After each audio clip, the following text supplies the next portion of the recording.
A ver si está grabando. Ahí está, genial. Bueno, buen día a todos, bienvenidos. Veo que algunas caras conocidas que me da mucho gusto y también gente no tan conocida, lo que me da también mucho gusto de poder hacer esta masterclass todos juntos. Mi nombre es Esteban Morín, soy CEO de Animate. Acá están parte de los socios que conformamos esta iniciativa. Y además hace 26 años que trabajo en relación a recursos humanos y a desarrollo de personas en las empresas. Con algunas de las personas que están acá he tenido la suerte de trabajar, excelentes profesionales, colegas, qué lindo que poder compartir. Eh, Gracias por estar, gracias por sumarse, por tener este espacio eh, y felicitaciones por estar acá. ¿Qué es lo que les voy a proponer? Hablábamos de esta masterclass desde el lugar de eh, no inteligencia emocional, sino fitness emocional. Es una palabra que dice, bueno, ¿qué me va a decir este? Ya le cambió el nombre a inteligencia emocional para decirme, alguno lo estará pensando, es lo mismo pero con otro nombre, ya venimos a inventar algo nuevo. Pero hay algo que connota diferente y los que trabajamos con el lenguaje, ¿sí? Lo sabemos, que es distinto de conocer, ¿sí? De inteligencia y de un fitness o una habilidad, ¿sí? Cuando yo pienso en conocimiento, en inteligencia, lo que pienso es en saber, ¿no? Yo sé algo, ¿ok? Y los que trabajamos en recursos humanos sabemos que es muy distinto el saber algo a tener la competencia para algo, ¿sí? Entonces, una cosa es yo sé algo racionalmente y otra cosa es yo puedo hacerlo. ¿Sí?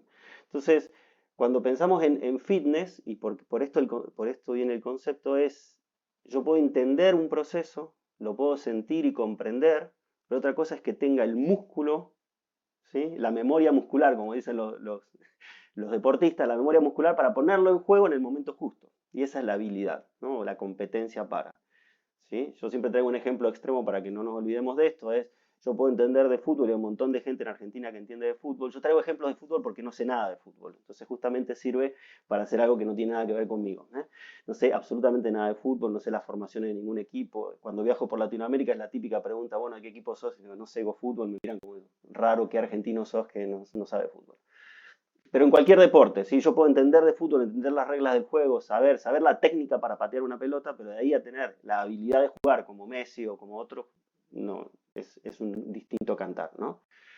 Eh, entonces, cuando hablamos de emociones, tener una inteligencia, una comprensión es muy importante, pero más importante que eso es tener una habilidad para ponerla en juego. Y en esto yo les voy a hacer un recorrido durante esta hora que vamos a hacer en tres grandes dimensiones, en tres grandes aspectos que tienen que ver con desarrollar esta habilidad, eh, con algunos tips y algunas cosas que les vamos a dejar. Por supuesto que es un primer pantallazo, pero sí quiero que se lleven algo que aprovechen, ¿sí? Mi obsesión y mi pasión es poder ayudar a las personas a desarrollarse, a ir más adelante, a sacar lo mejor que tienen. Y eso, por eso agradezco esta oportunidad de estar trabajando con ustedes. Y lo que les pido, como contexto para aprovecharlo mejor, es todas las preguntas, dudas, comentarios que ustedes tengan, vayamos trayéndolos o los ponen en el chat o levantan la mano o abren el micrófono. No somos tantos como para que nos molestemos, así que está buenísimo si lo podemos ir haciendo participativo. ¿Ok? ¿Están con ganas? Bueno, buenísimo. Entonces, una cosa que me gustaría traer es una primera comprensión de qué es una emoción. ¿Sí? ¿Qué es una emoción? Y ahí Mateo me preguntaría a mi hijo si es retórica la pregunta. No es retórica. ¿Qué es lo que ustedes cuando piensan qué es una emoción? ¿Qué es lo primero que dirían que es una emoción? Sé que hay gente acá que trabaja con el tema, pero bueno, ¿cómo lo definen ustedes para ustedes mismos? ¿Qué es una emoción? Una sensación. Una sensación, buenísimo. Hay algo de la percepción que juega en la emoción, ¿no? Hay una sensación. ¿Qué más? Gracias, Los Silvia. miedos, los Lo- miedos, Los miedos son emociones. Gracias, Graciela. Sí, los miedos tienen que ver con una emoción. ¿Qué más? un Es estado de ánimo, un estado. ¿Sí? Un un estado estado. es un estado. Interesante porque una emoción, estamos ya dándole una calificación. Una emoción no es algo que me define como en una totalidad, es un momento, es un estado. Que así como hay un estado, hay otros estados, ¿o no? ¿Sí? Uno pasa por estados, las emociones son estados. Muy bueno. Ahora, es eso, ¿sí? En neurociencia, con un profesor que estudiaba este tema el año pasado, porque aproveché la pandemia para estudiar, como muchos de nosotros, ¿no? Decía, la emoción es un algoritmo bioquímico, para llevarlo a términos informáticos que se usa mucho ahora, ¿no? Es un algoritmo bioquímico. ¿Qué quiere decir que es un algoritmo bioquímico? Que es una reacción, ¿sí?, de tu cerebro ante cierto estímulo, que genera un estado, ¿sí? Pero es una reacción, ¿no? Entra un input, un insumo, y hay algo que mueve una reacción. Ahora, ¿cuál es la función de las emociones? ¿Para qué sirven? Porque nuestro cuerpo, nuestro cerebro, no hace cosas aleatorias, ¿o sí? No hace cosas, esto sí lo hago porque sí, digo, no. ¿Cuál es la función? ¿Para qué sirve? En el caso de los miedos, para mantenernos alerta. Bien, ¿y eso con qué tiene que ver estar alerta? Excelente, Graciela, buenísimo el punto. Con la supervivencia. Con la supervivencia, definitivamente. Sí, hay dos cosas que nuestro cerebro hace de manera automática y aun cuando nosotros no queramos que las haga, ¿eh? Que es tratar de mantenernos vivos y tratar de mantenernos equilibrados. Tratar de que el sistema, porque hay funciones que son sistémicas, que nosotros no ponemos nada de la conciencia, que es que se equilibre. Imagínate que el cuerpo en un momento decide no respirar más. El cerebro dice, corta esta función. Ya está. ¿Sí? O no, deja de procesar este químico en el estómago. Automáticamente tenemos un problema. Entonces el cerebro está todo el tiempo tratando de mantenernos vivos y equilibrados. Y para eso hay funciones automáticas de interpretación de los estímulos, ¿sí? Entonces, si yo tengo un estímulo que puede ser percibido por mi cerebro como algo amenazante, lo que decía la compañera recién, es automáticamente el cerebro dispara una reacción rápida, una emoción que pone en movimiento. Entonces, las emociones tienen una función de mantenernos vivos a través de generar una reacción de todo el cuerpo y de todo nuestro cerebro y ponernos a funcionar en algo. Entonces, si lo que yo percibo es algo amenazante, voy a disparar todas funciones que tienen que ver con protegerme. Si lo que percibo es algo bueno, ¿sí?, o que va a permitirme conectar con otros para estar en grupo mejor, lo que va a disparar son emociones, ¿sí?, va a disparar acciones, esa emoción de satisfacción, de amor, de conexión, para que yo siga en esa línea. ¿Por qué? Porque nuestra función es sobrevivir como especie y eso es lo que está buscando el cerebro todo el tiempo. Ahí va la pregunta entonces, ¿existen emociones buenas o malas? Sí. A ver, ¿qué piensan? Sí. No. Sí, porque A ver, de está repente bueno, por ahí, claro, si de repente por ahí, por ejemplo, en el miedo, hay diferencias de algo que te da placer. Exacto. Por lo tanto, yo creo que hay diferencias, que hay Exacto. buenas y malas. Bien, es buena la pregunta, pero es tramposa, y gracias por traerlo, porque la trampa no es que sean buenas o malas, es que podemos estar teniendo una emoción que nos conduce hacia donde queremos ir o que nos impide ir hacia donde nos queremos ir. Pero la emoción como tal es una reacción, ¿sí? Si existen emociones buenas o malas es porque todas podrían ser buenas o malas. Entonces es como decirte, ¿vos te parece que el amor, o a ustedes les parece que sentir amor puede ser malo? O sentir placer depende. Entonces todo depende. Por eso no es que las emociones son buenas o malas, es qué hacemos con la emoción lo que transforma la posibilidad o no, ¿sí? Entonces, primer punto para trabajar sobre el tema de esta habilidad, ¿no?, de este fitness emocional, es entender que la emoción tiene una razón de ser, ¿sí? Y que todos tenemos emociones, ¿ok? Entonces, la emoción es esta reacción, tiene una razón de ser, está buscando la supervivencia. Lo que puede pasar es que a lo mejor no sea la emoción que me esté ayudando a conducir hacia donde yo quiero ir. Pero como dice el viejo lema, el miedo no es tonto, ¿sí? No, el miedo no es malo, no es tonto. De algo te está queriendo proteger. A lo mejor lo que hay que ver es cómo lo interpretamos. Porque también hay que entender que la máquina que tenemos, el otro día lo decía hablando con una persona de sistemas y se lo llevaba a esos términos, ¿no? Nuestro sistema, nuestro hardware, ¿sí?, y nuestro sistema operativo, ¿sí?, las dos cosas, hardware y sistema operativo, tienen 80.000 años de antigüedad. No es la última versión de Windows 11. Está preparado para resolver cuestiones en un contexto que no es el contexto cultural que hoy tenemos, de la complejidad que hoy tenemos. Tenemos que aprender a hacer nuevas conexiones. Lo interesante es que sí tiene dos características el cerebro que son muy potentes, que es, hay neurogénesis, o sea, nacen nuevas neuronas todo el tiempo, lo que permite que uno pueda generar cosas nuevas, y hay neuroplasticidad, ¿eh? Acá Patri, mi mujer fonoaudióloga, no me deja mentir porque lo estudió. ¿Sí? Neuroplasticidad es esa capacidad de generar nuevas conexiones. ¿Sí? ¿Ustedes se acuerdan cuando íbamos a la escuela nos decían que las neuronas no nacían, que no se reproducían? Y nos decían que además, que si hay una conexión, una vez que se estableció, es como que se suelda un camino neuronal y ahí no hay más posibilidades. La verdad es que no es así. Sí hay nuevas posibilidades y las personas, por supuesto que no si hay una lesión, depende del tamaño de la lesión, ¿no? Pero sí yo puedo generar y aprender cosas nuevas. Lo que va a pasar es que me va a llevar práctica, me va a llevar hábito. Entonces, por eso no es solamente entender es el primer paso, después yo voy a tener que sostener para que esa nueva conexión me permita hablar, me permita tener una habilidad emocional diferente. ¿Tiene sentido lo que digo? Buenísimo. Entonces, entender es una parte, sentir, ¿sí? Poder conectar con la emoción es otra parte. O sea, yo puedo entender racionalmente cómo funcionan, pero después lo tengo que ver en el momento en que a mí me pasa. Y poder darle un nombre a la emoción. Entonces, en la primera parte, cuando hablamos de este autoconocimiento, ¿sí? Es poder nombrar, ¿sí? Una de las habilidades que hay que desarrollar para desarrollar esta fitness emocional es poder nombrar las emociones. Poder darle un nombre, entender y diferenciar de otras emociones. Y acá hay un desafío interesante. ¿Por qué? Porque las emociones, el sentir, esta percepción que decía Lili, ¿sí? No tienen, en la parte del cerebro en la que se genera no hay lenguaje. Entonces, el nombre que yo le doy de emoción al estímulo que recibo es un nombre que se aprende.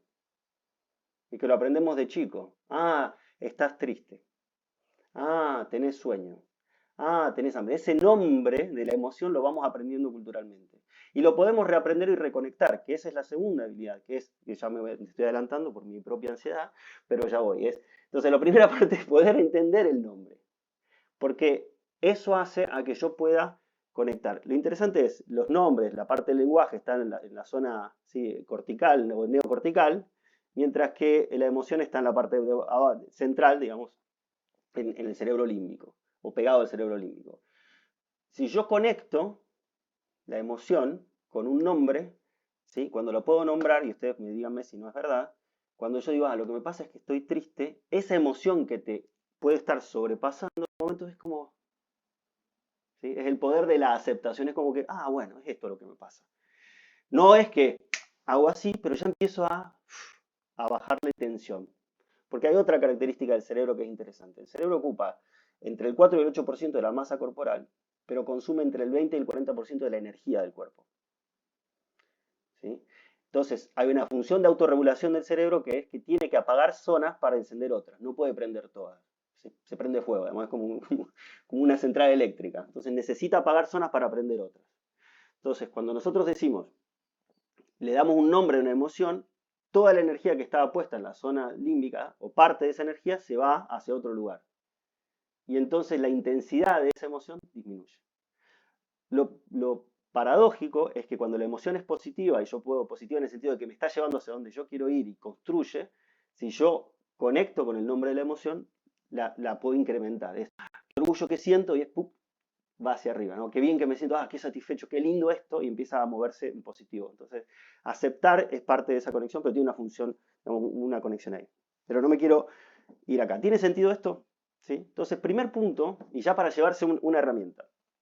Una herramienta para trabajar sobre esta identificación de las emociones es hacer un mapeo emocional. ¿Qué es un mapeo emocional? Separar 15, 5 minutos, 10 del día, y escribir las cosas que me pasaron y cómo me sentí. Responder a esto. ¿Cómo me sentí cuando me pasó esto? Y después, que ya empieza a hacerse más interesante la habilidad, es, ok, una cosa es yo puedo identificar la emoción cuando la siento y la puedo dar un nombre. Bien.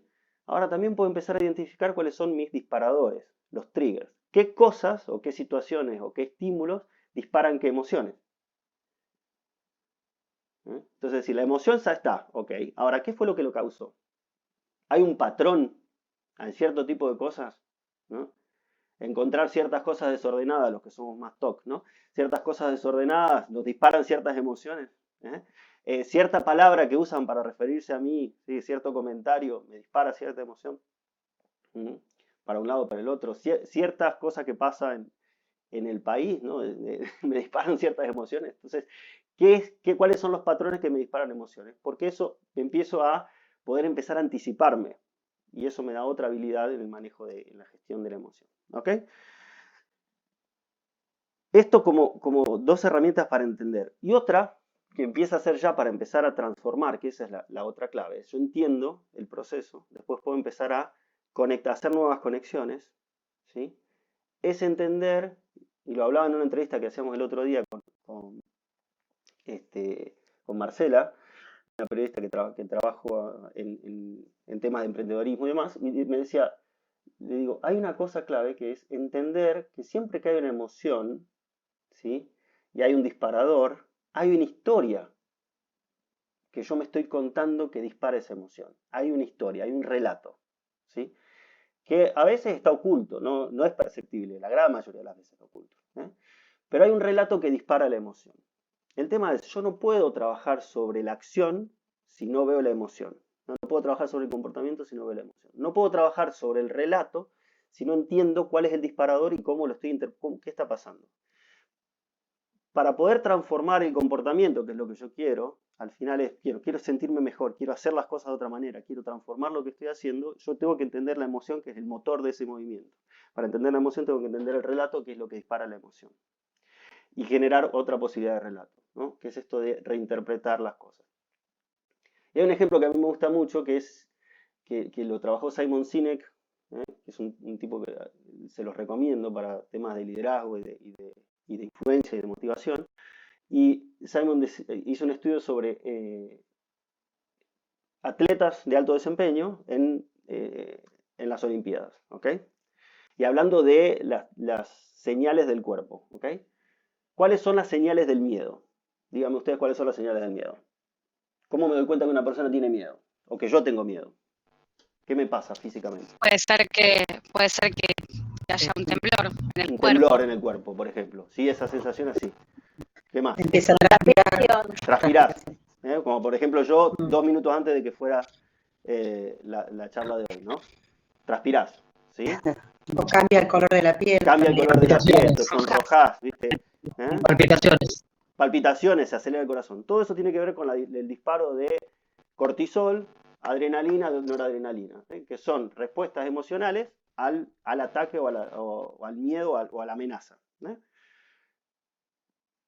Uno dice, bueno, si este es el cuento que yo me cuento, ¿sí? La historia. Estoy por empezar el taller, me agarra esta agitación, pucha, tengo miedo, esto no es para mí, no, tengo que dejar y abandonar, es una interpretación del miedo. ¿Okay? Un deportista, y me pasó a mí, yo entrenaba natación de joven, ¿sí? de adolescente, y en una de las últimas carreras que corrí, cuando tenía 17 años, me pasó todo esto antes de saltar de la conejera, dije, esto es horrible, no lo quiero más, y me fui. Abandoné la natación por 10 años, no nada más.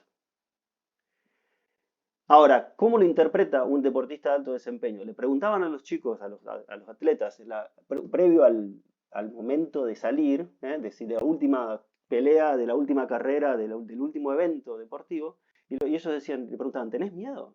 ¿Cómo te sentís? Estoy así, daban todas estas señales que ustedes dijeron. ¿Tenés miedo? No, estoy emocionado. Estoy emocionado, ¿no? En inglés es excited, ¿no? Estoy emocionado, esta sensación de, sí, quiero dar el máximo. Pero si las señales son exactamente la misma, lo que el sistema tiene es exactamente lo mismo, ¿qué es lo que cambia? Lo que yo me digo que eso significa. ¿Sí?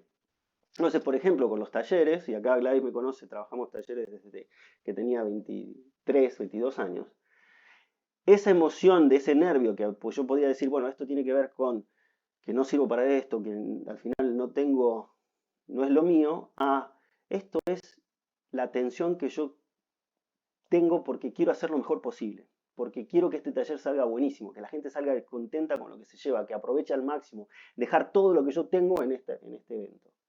Entonces, empezar a transformar esa habilita otras cosas. ¿La señal desaparece? No desaparece. Entonces, no hay forma de evitar la señal. La señal está. Lo que yo puedo transformar es qué interpreto de esa señal. Porque esa es la potencia que tenemos como seres humanos, ¿no? en cualquier evento, ante cualquier situación, y sobre todo con las que nos pasa internamente, decir, ok, ¿dónde me voy a enfocar esto que me está pasando? 3 preguntas para anotar, ¿eh? ¿Dónde me voy a enfocar? ¿Qué quiero hacer? ¿Y qué significa? Porque las cosas que pasan, porque esta es otra trampa de la cabeza. ¿No? Vuelvo a las preguntas para que las tengan. ¿Dónde me voy a enfocar? ¿Qué quiero en este momento? ¿Qué es lo que quiero que pase? ¿Y qué significa lo que está pasando?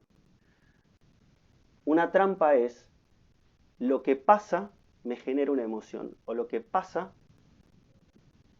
tiene un sentido. Quiere decir, lo que pasa quiere decir tal cosa. Nada tiene sentido, salvo que yo se lo dé. Vuelvo al fútbol, como les dije, que son ejemplos buenísimos porque no tengo la más pálida idea del fútbol, pero vos ves un partido de fútbol y el mismo hecho tiene exactamente respuestas contrarias. Depende de qué lado estés. Si yo soy un hincha de Boca y hace un gol River, es lo peor que me puede pasar. Pero si yo soy un hincha de River y hago un gol, es lo mejor que me puede pasar. El hecho no tiene sentido. El sentido se lo da uno, ¿sí? Entonces, cuando uno asume eso, es decir, yo tengo esta posibilidad, por supuesto que dentro de ciertos límites, porque hay toda una estructura, hay un inconsciente, un montón de cosas que no nos vamos a meter, no soy psicólogo, pero existe, sí hay un montón de oportunidades de transformar lo que pasa y lo que yo interpreto de lo que me está pasando. ¿Se entiende? ¿Tiene sentido? Ok. ¿Te puedo hacer una consulta con Por respecto supuesto. a esto que estás? Claro. Bueno, a mí me pasa que yo el año pasado tuve ataque de pánico y de ansiedad. Yo había tenido COVID, estaba perfecta, pasé el COVID perfecto, pero al mes de haberme contagiado y curado, ahí sale mi ataque de pánico y tenía miedo a todo, que mis hijos se murieran, le pasar algo, pero todo fue después del COVID. Entonces, cada vez que ellos emprenden algo, ya tengo miedo y mi cabeza empieza a funcionar y me empieza a agarrar nervios y empiezo a transpirar. Bueno, lo que empecé a hacer con respecto a esto que me hizo acordar lo que decías, empecé a pensar, ¿por qué pienso que les va a pasar algo? Empecé a pensar, trasladé mi pensamiento que no, que van a pasar cosas lindas. Y a raíz de lo que vos estabas comentando, yo sé de dónde viene el problema ahora lo sé, pero en ese momento no lo sabía. Exacto. Que hace 4 años atrás murió mi mamá en febrero y a los 6 meses murió mi marido. Entonces yo es como que ya estaba agarrada de la muerte, entonces todo me parecía que todos iban a morir y todo iba a pasar. Pero bueno, logré eso, transformar mi pensamiento negativo y me sigue pasando, pero cuando me viene a la cabeza enseguida lo traslado, lo cambio. Bueno, es eso, entonces fíjate, y en eso hay, gracias Graciela por este ejemplo, hay una cosa muy interesante de lo que traes y muy potente que es, yo sigo sintiendo esto, pero puedo cambiarlo, puedo reorientar esa emoción o puedo reinterpretar la emoción, que es el término correcto, ¿no? Si yo logro reinterpretarla con tiempo y sostenerlo, vuelve a ser el tema de la práctica, esto se vuelve cada vez más automático y menos trabajoso. Por eso hablo de fitness emocional, porque es como cualquier deporte o cualquier ejercicio. Vos, la primera vez que te tirás a la pileta para nadar o la primera vez que te dan una barra para hacer sentadilla, no sabés ni cómo pararte. Y tenés que pensar todos los movimientos y tenés que reflexionar en cada momento cómo lo haces y te sale y no te sale y vas aprendiendo hasta en un momento que es memoria muscular. Te parás, el cuerpo solo se pone en la postura que se tiene que poner y haces el movimiento que hay que hacer. Lo mismo con esto, llega un momento que el camino lo recorrí tantas veces que las neuronas se solidifican más en ese camino y vuelve a ser un hábito. ¿Sí? Pero un hábito que yo provoqué. Entonces es como hackear un poco los mecanismos del cerebro. Y en esto que decías vos, Graciela, fíjate qué interesante también yo interpreto, porque esa es otra característica de nuestro cerebro. Nuestro cerebro busca patrones todo el tiempo. Busca conectar las cosas y decir, esto va para allá. ¿Por qué? Porque se quiere anticipar. Porque anticiparse es una función de supervivencia. Si yo te tiro una pelota, la pelota no te pegó, pero vos sabés que te va a pegar, ¿sí? Por la trayectoria que viene. Entonces el cerebro dice, hay que anticiparse, te corre, porque eso es lo que te permite sobrevivir, ¿sí? Entonces estamos todo el tiempo tratando de anticiparnos. Ah, si se murió este, yo soy el próximo. Y te ponen alerta, pero ¿esa interpretación es la única o hay otras? Entonces, ejercicios para pensar en esta gestión emocional de aprender nuevas respuestas, de generar nuevos caminos, ¿sí? Tienen que ver con entender el circuito, ¿no?, que habíamos dicho, y decir, bueno, a ver, ¿cuál es la historia? ¿Y qué otra historia es posible? Esteban, Sí. perdón que te corte.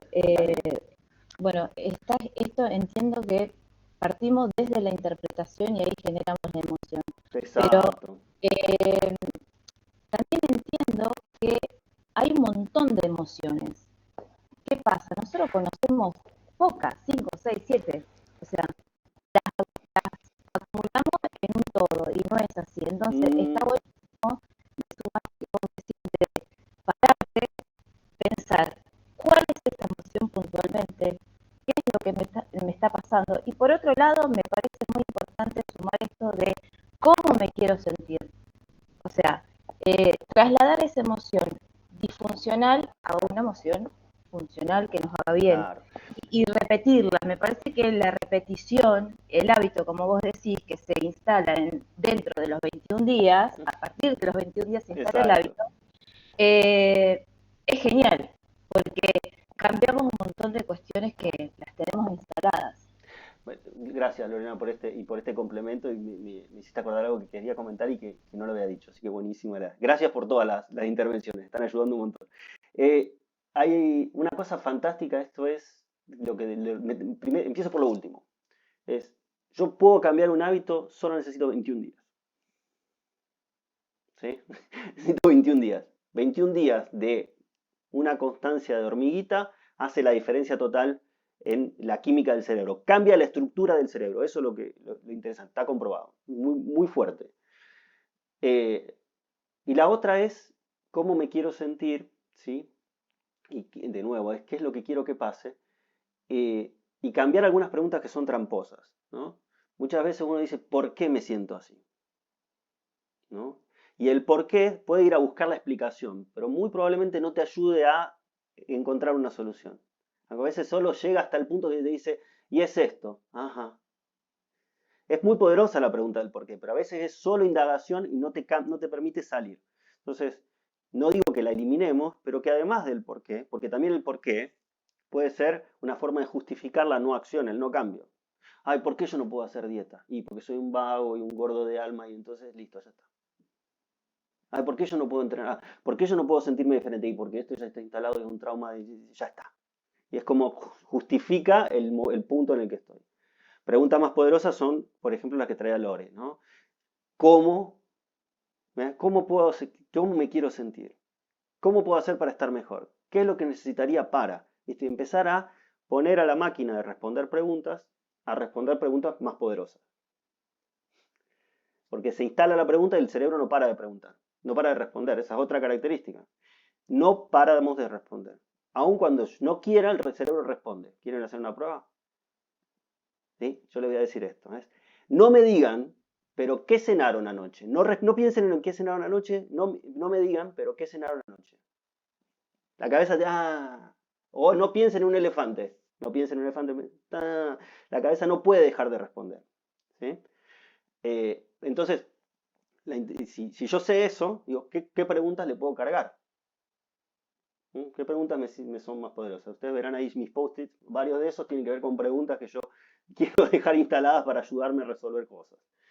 Pero buenísima la intervención y gracias por esto. Ahora, además de poder cambiar, ¿sí?, es tratar de desarrollar una perspectiva más positiva en la media mía, ¿no? Entonces también tiene que ver con la habilidad emocional, con este fitness, es desarrollar un optimismo realista, ¿sí?, una actitud positiva durante más tiempo que además fomente mi motivación interna. ¿Sí? Que esa motivación tiene que ver de nuevo con el hábito y con la posibilidad, ¿no? Hoy me reía, hoy fui a entrenar a las 8 de la mañana, estoy haciendo halterofilia. Halterofilia no es ninguna enfermedad, quédense todos tranquilos. Halterofilia es levantamiento de pesas olímpico. Empecé con 42 años a hacer halterofilia, hace 4 años que lo estoy haciendo con 46. No voy a llegar a ninguna olimpiada. No voy a llegar a ningún peso que represente nada interesante para nadie. ¿Sí? Pero de sostener durante 4 años eso, hay cambios físicos y mentales que yo no los podía creer. Y dices, ay, pero qué ganas de ir a las 8 de la mañana un sábado. No es ganas, es hábito. Si no voy me siento mal, pero el momento de las 7, cuando suena el despertador, para salir a las 7:30 a ir al gimnasio, con los 10 locos que hacemos esto, no tengo ganas. Pero sé que me hace bien y tengo instalado eso ya como un hábito. Entonces, cuando pensamos en esta habilidad, en este punto de transformar, es como yo puedo ir construyendo estos hábitos positivos para esto, ¿no? Para estar la mayor parte del tiempo más optimista que pesimista, la mayor parte del tiempo más motivado que desmotivado. ¿Sí? Y es una cuestión de grado. Esa es otra trampa. No es, ay, soy optimista, soy pesimista. Estoy motivado, estoy desmotivado. No son blanco o negro, es una cuestión de grado. Entonces, ¿cómo estoy más motivado? ¿Cómo estoy más optimista? ¿Cómo desarrollo más esto? De nuevo, va desde ese lugar. Entonces, otra pregunta para transformar es, ser o no ser. Acá no es, hablamos de estados, no hablamos de ser o no ser. Yo tengo un estado más positivo, tengo un estado más motivado. ¿Se entiende la diferencia? Entonces, una cosa interesante cuando uno lo ve como estados es el famoso cuento de esto también pasará, lo habrán oído, ¿no? Que en el momento en que todo parece que no sale, porque todos lo pasamos, ¿sí? Entender que eso va a pasar. Y ya eso te da como, este es un estado. Yo de acá, mañana a la mañana, ¿sí? Después de desayunar, o después de correr, o después de hacer algo que me gusta, esto que parece tremendo no va a tener esa dimensión. Bueno, no por eso negar lo que estoy sintiendo ahora, sino abrazar eso y decir, ok, ahora me parece imposible, listo, ahora me parece imposible. Y va a pasar. ¿Sí? Y hacer lo que sea posible. ¿Tiene sentido? Buenísimo. Entonces, de nuevo en esto, entendiendo que, y acá les voy a dar una pauta en otro punto, porque las emociones también pueden ser muy violentas, ¿no? Uno puede tener reacciones, ¿sí? Del nivel de lo que se llama secuestro de amígdalas. Secuestro de amígdalas es el cerebro entendió que había que explotar y explotó. ¿Eh? Que los triggers de cada uno son diferentes. Pero uno aún en esas situaciones tiene la posibilidad de meter algún mecanismo para apagar algunos circuitos. Entonces yo les voy a dar 3, 4 tips muy potentes para esto. Primero es lo que habíamos dicho al principio, que es dar nombre a la emoción. Una cosa es estar envuelto en un enojo, por ejemplo, y otra cosa es decir estoy enojado. Automáticamente disminuye la intensidad de eso. Segunda cuestión, ¿sí? Para gestionar, ¿sí? Hablo de gestionar y no controlar, hablo de navegar, como surfear la onda de la emoción, ¿sí? Y no ponerle una pared, es provocarla que se disparen otros circuitos. Entonces, ¿qué era lo que nosotros aprendimos de chico cuando estábamos nerviosos? ¿Qué teníamos que hacer?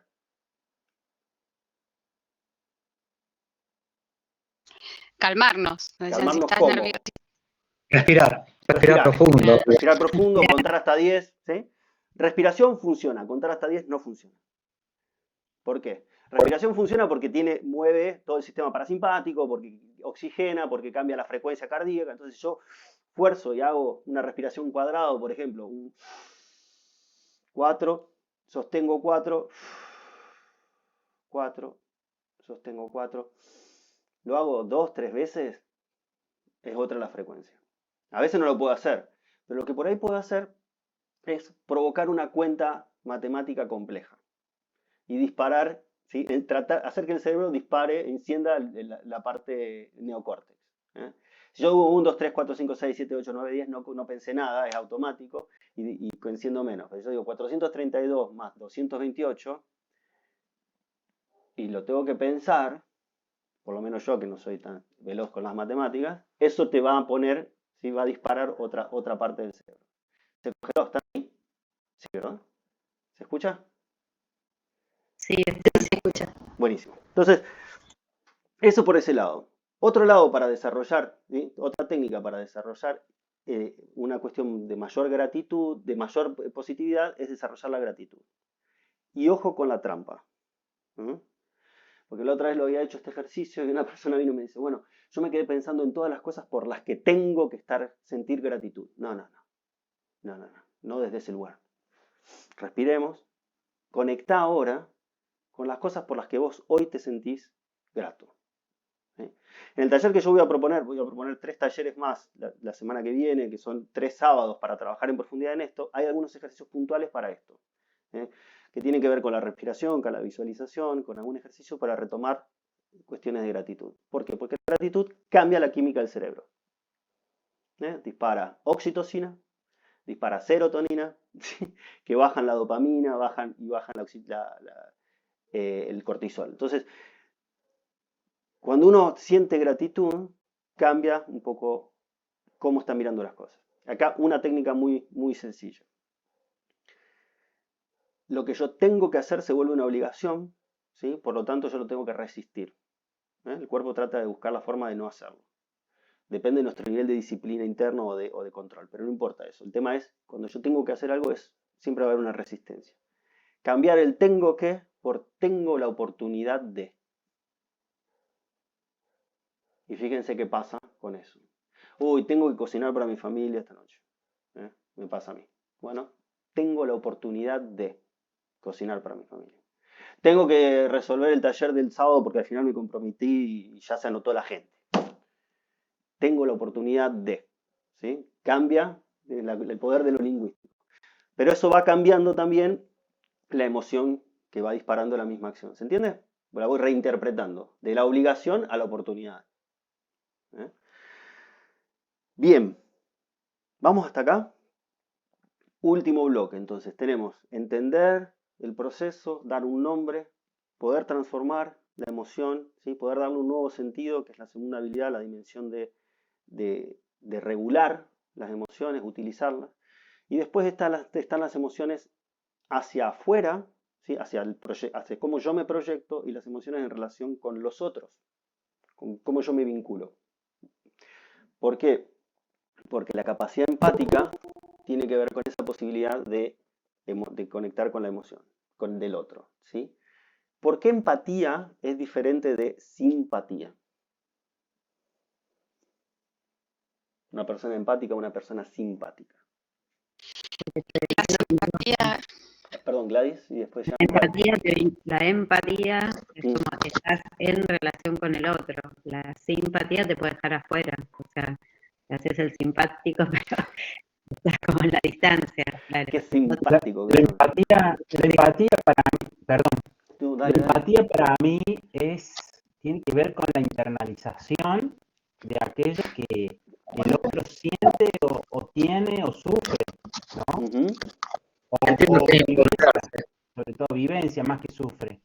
Bien, pero puedes internalizar. Y hay algo de vivencia y de sufrimiento que vamos a tocar en un minuto. Está muy bueno como lo traes, Carlos. Pero sí, perdón, quería darle palabra a Jan, que había empezado antes. Y después vamos con Lore. Perdón, me encantó. Ahora se dispararon todos, me encantó. Jan. La simpatía lo asocio más con el ego, con yo mostrarme bonita, y la empatía lo asocio más con que aparezca la otra persona y olvidarme un poco de mí. No importa si estoy de acuerdo, es sacarle lo que creo del otro y es dejarlo ser. Wow. Entiendo que involucrarse, siendo empático, uno se involucra con la situación y con el otro. La simpatía es ser agradable y acompañar a lo mejor. Pero Bien. La empatía es ponerse en el lugar del otro también, ¿no? Exactamente. Sí, trajeron varios elementos clave. ¿Sí? Uno tiene que ver con poder ponerse en el lugar del otro, tiene que ver con comprender sin juzgar, ¿sí? Con abandonar el ego. Y es una opción, la empatía vulnerable. Eso es lo que es heavy. Por eso nos protegemos. ¿Sí? Porque cuando el otro está pasando algo difícil y yo no voy con mi simpatía, porque ser simpático es una forma de evitar el bulto, como decimos en Argentina, ¿no? Es esquivar la cosa. ¿Sí? Yo soy simpático y, viste, le doy una vuelta así como, bueno, no es para tanto, ¿no? bueno, papá, me fue mal en esta materia, me saqué un 1. Bueno, no importa. Vamos a comer algo, comete un chocolate que te va a cambiar. Es como no enfrentar el tema. ¿Mm? Eh, y es muy peligroso porque justamente genera distancia, desconecta del otro. La empatía es una opción vulnerable y es una opción que a veces no tiene respuesta. Porque yo puedo ser simpático y traer la receta. Bueno, ¿sabes lo que pasa, Gladys? Vos tendrías que hacer así. Y bueno, y soy simpático te estoy escuchando, pero te estoy poniendo mi libro encima. Otra vez el ego, como decía Jan, ¿no? Y otra cosa es decir, bueno, pucha, estoy acá, te entiendo. Hay 3 pasos para la empatía. Uno es entender la posición del otro. Yo puedo entender, que decían recién, ¿no? Carlos decía, me puedo entender tu perspectiva. Entender no significa compartir, estar de acuerdo, pero puedo entender eso racionalmente. A partir de ese punto, dale. Primero tenemos que tener una escucha activa, pero realmente escucha. Ahí voy. Excelente, Lorena. Ahí voy. Para entender qué hay que hacer, pero les cuento los 3 pasos y profundizamos. Muy buen punto. Se adelanta. Lorena va a ser el próximo año. Primer punto es, entiendo. Después puedo sentir. Habilito la emoción que ese entendimiento trae de poder ponerme realmente emocionalmente en el lugar del otro. ¿Sí? Y ahí está la cuestión vulnerable. ¿No? Si yo no hago eso, me protejo de esa emoción. ¿No? Es como que anulo las neuronas espejo. Las neuronas espejo que son estas que si yo bostezo, el otro bosteza, si yo me río, el otro se ríe. Bueno, si yo anulo las neuronas, no siento lo que el otro siente. Pero, bueno, entiendo y lo puedo sentir. Y después puedo hacer algo con eso, que a veces es quedarse callado, que a veces es decir te entiendo, que a veces es pensar juntos opciones, ¿no? Tirar una perspectiva nueva, tal vez. Pero yo no puedo ir a esa acción desde un lugar de habilidad emocional si no logro pasar el proceso. Lorena tiene un punto clave, que es yo necesito hacer una escucha activa para que realmente poder ponerme en la posición del otro. A mí me gustan las cosas fáciles. Mi propósito tiene que ver con hacer fácil lo difícil, ¿no? Y cuando dicen escucha activa, ¿cómo hago para hacer escucha activa? ¿Qué tengo que hacer para hacer escucha activa? 2 técnicas, papel y lápiz, 2 técnicas que funcionan muy bien como inicio. Primero, cuando alguien esté contando algo intenso o realmente significativo, hacer silencio y hacer pausa después de que habló. Entonces, si Fabito me está contando o Jan me están contando algo, ¿sí? En vez de querer interrumpir, es dejar y hacer pausa. 2 segundos de pausa. No más, 2 segundos de pausa, si no queda raro, así como te quedas mirándolo, ¿viste? 2 segundos de pausa y después parafrasear lo que dijo el otro. Guarda con la gran Fantino. Para, vos lo que me estás diciendo es sin el tono Fantino porque es como que él le agrega emoción. No, es parafrasear lo que te están diciendo. Ah, vos decís esto, te pasó esto. Y ver qué pasa, porque cuando uno hace eso, el otro empieza, y ya dice, me está escuchando. Y ahí ya hay toda la diferencia de la conexión con el otro. ¿Sí? Y esto es válido para el trabajo, los que somos líderes y tenemos equipos a cargo, para los que tenemos hijos, para los que estamos en pareja, para los que queremos estar en pareja. ¿Sí? No hay nada más enamorante, si no sé si existe el término, que el otro te escuche cuando vos hablas. ¿Sí? Técnica de seducción, ese es otro taller, no lo vamos a hacer ahora. Si vos querés conectar con alguien, escuchá lo que te dice y habla de lo que te dice y parafrasealo. El otro va a decir, ¡guau! Esta persona me resulta interesante. ¿Por qué? Porque te está escuchando, claro, pero es muy potente, ¿sí? Pero bueno, esas 2 técnicas muy fáciles. Entonces, silencio y parafrasear. Ya con eso generás un rapport que no existiría de otra manera. ¿Sí? No, porque la postura, yo tengo que pensar en lo corporal. Está bien, todo eso suma, está buenísimo. Agárrate de estas 2 cosas fáciles. Está ahí, silencio, escuchá, hace pausa y parafrasea. Después es lo obvio, no estés haciendo otra cosa a la vez, no estés con el celular, cosas interesantes pero bastante obvias. ¿Ok? ¿Tiene sentido? Bien, en el taller vamos a practicar esto, pero ya se los dejo. Los que no se anoten en el taller, ya se lo llevan. Es mi obsesión porque se lleven algo. Tercero, segundo, en relación a las relaciones y hacia proyectarse, tiene que ver con la definición de un propósito personal. ¿Qué es lo que yo quiero hacer de mi vida? ¿Quién quiero ser? ¿Sí? Durante mucho tiempo yo le esquivé a este tema. ¿Por qué? Porque el ser a mí me generaba como mucha angustia. ¿Quién quiero ser? Quiero ser el mejor, ¿viste? Como una cosa así de un ego y de una cosa de afuera muy complicada.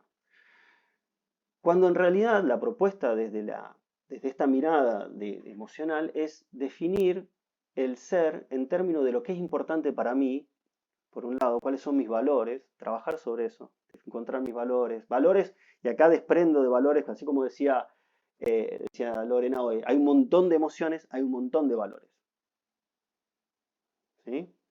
Para las emociones les recomiendo rueda de Plutchik para pensar, ¿sí? Anótense la rueda de Plutchik para ver las emociones, y hay un montón de miríadas, ¿sí? hay un montón de esquemas que muestran emociones y cómo se van conectando.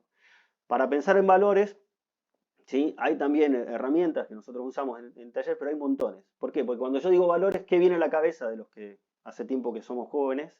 Hace más tiempo son los valores universales, la honestidad, el amor, la bondad, ¿sí? Esos son los valores. Ahora, ser sexy, el dinero, pasarla bien, disfrutar la vida, esos también son valores.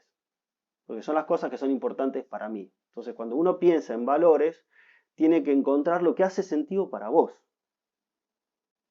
¿Sí? Y que vos lo ves en diferentes momentos, fueron indicadores de toma de decisión. Ah, esto lo elegí porque conectaba con esta parte mía. Ah, esto. Fíjate cómo en puntos críticos o puntos importantes, hitos de mi vida, yo fui eligiendo algunos valores. ¿Sí? Eligiendo a partir de algunos valores que me identifican con quién yo quiero ser.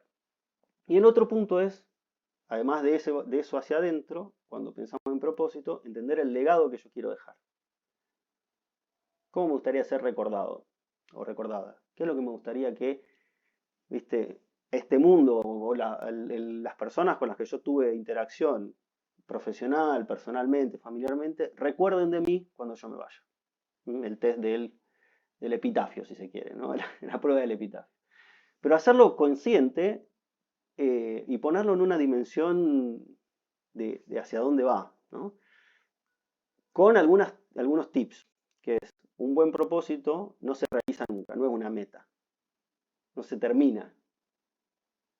No es que lo medí, terminé y estoy feliz con eso. No, es algo que me conecta con quien yo quiero ser y se va realizando durante un periodo y va dimensionando en diferentes formas, ¿no? Tiene un impacto positivo para mí, pero también tiene un impacto positivo para otros. No es totalmente interno.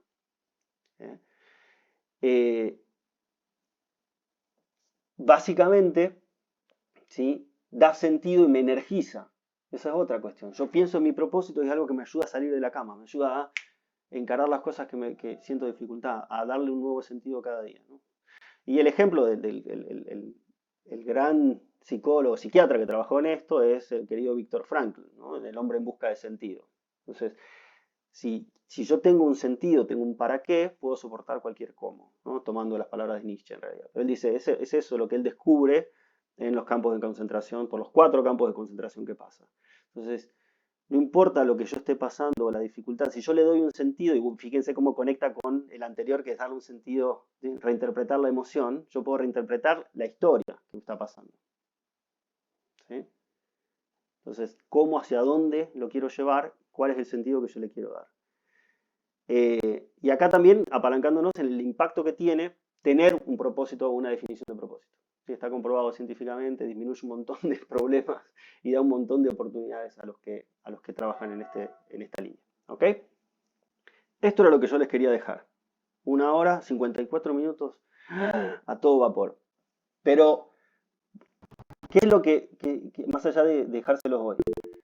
La propuesta es, yo les voy a dejar, les voy a mandar ahora en el grupo de WhatsApp, se los voy a mandar por mail. Vamos a hacer con Animate, que lo que queremos es justamente este es nuestro propósito, ayudar a las personas, a los coaches, a los psicólogos, a los consultantes a desarrollarse y a alcanzar su mejor versión. Sé que suena lugar trillado, pero es eso, queremos ayudar a vivir mejor, a tener más bienestar y más bienestar emocional. Vamos a hacer 3 talleres, 3 sábados seguidos, para trabajar en estas 3 cosas en concreto, ¿no? Bajado, con espacios para reflexión individual, con momentos para compartir. Esos 3 talleres tienen un costo. Por haber participado de la masterclass tienen 50% de descuento. ¿Sí? Todos ustedes solo tienen que poner en la palabra clave en el momento de la inscripción, que se la voy a decir ahora. Están todos listos, es la palabra mágica para acceder al 50% de descuento. Es una cuestión de práctica. La palabra es práctica. ¿Sí? Que es la frase que usa mi hija cuando jugamos a eso. Dice, uy, mirá qué bien que juega al vóley esa chica, a mí no me sale tal cosa. Juli juega al vóley. Le digo, Juli, ¿por qué? Y es práctica, papá. Entonces, cuando hablamos de fitness emocional, digo, es práctica. No me sale, todavía no encuentro la vuelta. Bueno, es práctica. Es generar, sostener, para que eso se vaya transformando de nuevo. Entonces, poniendo esa palabra, acceden automáticamente al 50%. Si no hacen el taller, excelente por haber estado acá. Gracias por la oportunidad, por involucrarse. Espero que les haya servido. ¿Algún comentario, dudas, preguntas? Para aprovechar los últimos 3 minutos, 27 segundos. 27. Yo agradecerte, porque la verdad que me encantó, me gustó mucho. Me gustó mucho. Gracias, Jan. Gracias por sumarse el sábado a la mañana. Ahora ya tienen para almorzar tranquilos, aprovechar el resto del fin de... Yo no sé si agradecerte, porque la verdad que ahora tengo que pensar el propósito. Bueno, si te sumás al taller lo pensamos juntos, Lili. Bueno, gracias, listo, me sumo al taller, gracias. Porque gracias a ustedes. Un gusto enorme tenerlos, todos los comentarios. Gracias, Lili, Gladys.